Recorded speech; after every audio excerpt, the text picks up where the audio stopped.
Crisis doesn't create your team's problems, it reveals them. And that's actually really good news. Learn how to use your biggest challenges as a diagnostic tool to strengthen your team before the next crisis hits. Welcome to We've All Done It, the podcast for leaders who know they've screwed up and are ready to fix it fast. I'm Kimberly Benoit, author, speaker, leadership coach, and Southern girl living outside of Washington, D.C. Here's what I believe. Every leader faces challenges and makes mistakes, but you don't need years of therapy-style coaching to fix them. You need someone to help you figure out what's actually going wrong, make smart adjustments, and get back on track quickly. That's exactly what I do through one-on-one coaching, targeted skill development, and group programs. Every episode of this podcast delivers real talk about common leadership pitfalls, practical strategies for recovery, and no BS guidance to improve how you lead yourself and others every single day. Whether you're here to listen and learn, or ready to work together and make real changes, you are in the right place. Now let's get to today's episode. So have you ever noticed how some teams fall apart during crisis while others pull together and seem to be stronger when it's done? Here's what most leaders miss. Crisis doesn't create those kinds of outcomes. It simply reveals what was already there. Today, we're going to talk about how we use moments of challenge as your most powerful diagnostic tool and what you can discover as a result. Start by telling you a story about two leaders I worked with in spring of 2020 when everything went remote overnight. Both managed teams of about 10 to 12 people, and both faced the exact same challenge: maintain productivity and engagement while everyone suddenly had to work from home. Leader A managed what looked like a highly productive team. She knew exactly what was happening because she would walk the floor every morning, checked in with her people and their cubes throughout the day, and you could literally see them working in their cubes. I can see my team is busy. I know they're working hard. When the pandemic hit, everyone went remote overnight, and her team's productivity struggled pretty quickly. Projects stalled, deadlines were missed, communication was lacking, and she was shocked because this had been a high-performing team. What possibly could have happened? Now let's consider leader B. They had a different approach. She built very clear productivity metrics years earlier. Every team member had very defined outcomes with weekly check-ins. They used a version of project management tracking so they could see their progress. Regular team meetings included specific accountability updates. Now let's be clear, this isn't micromanagement. It was clarity. When her team went remote, productivity actually increased in the first month. The team adapted seamlessly because nothing fundamentally had changed.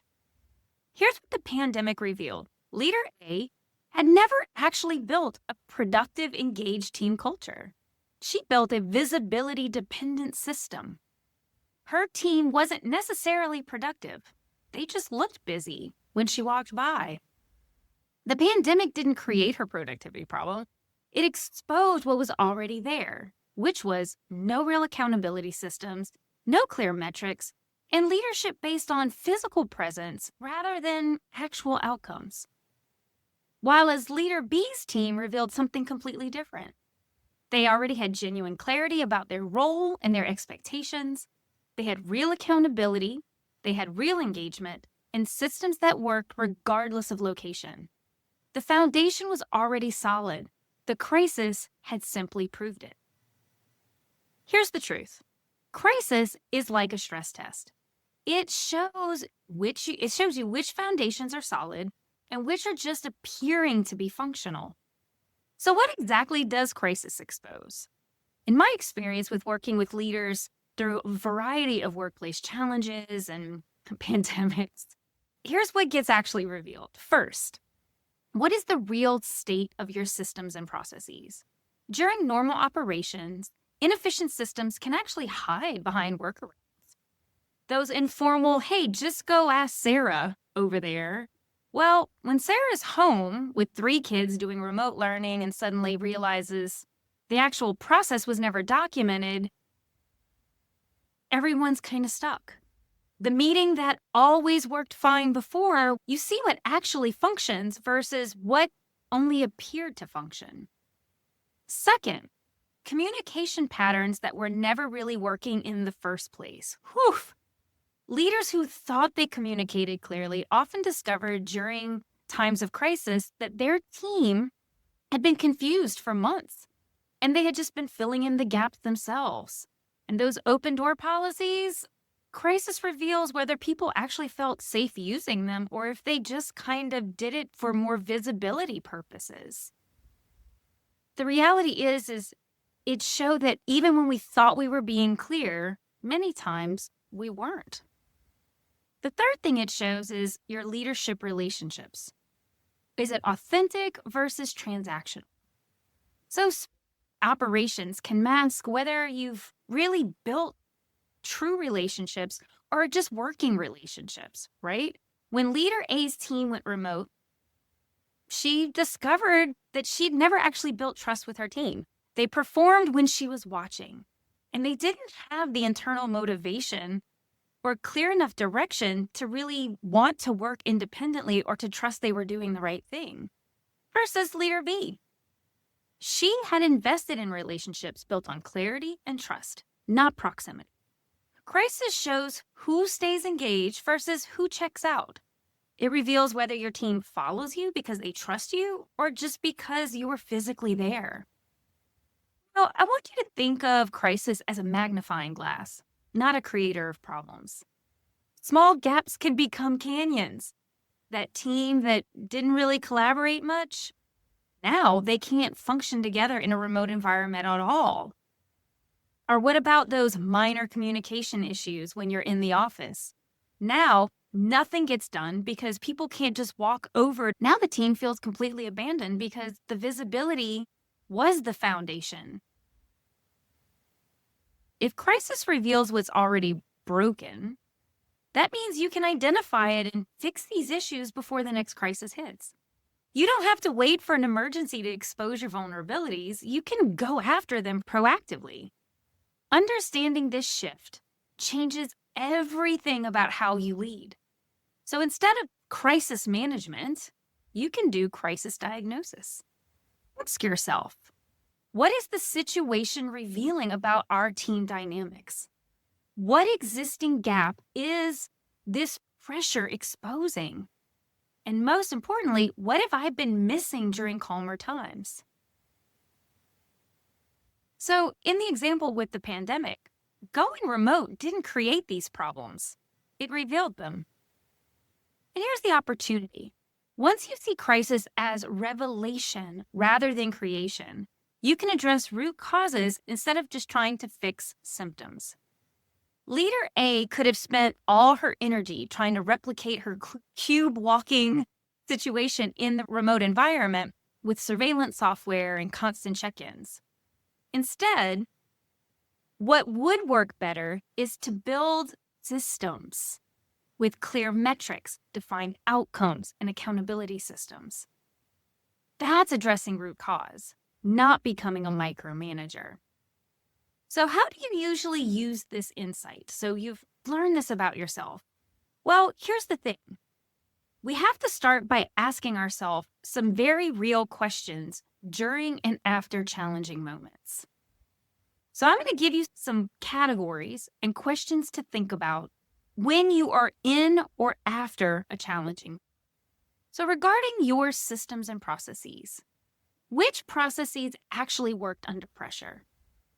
What worked fine before but clearly is not working now? Where are people getting stuck because the process was never documented? What was only working because of one person's knowledge or constant intervention? That's a huge one, folks. How do we document our processes and our institutional knowledge? Now that we've thought about our processes, let's get into communication.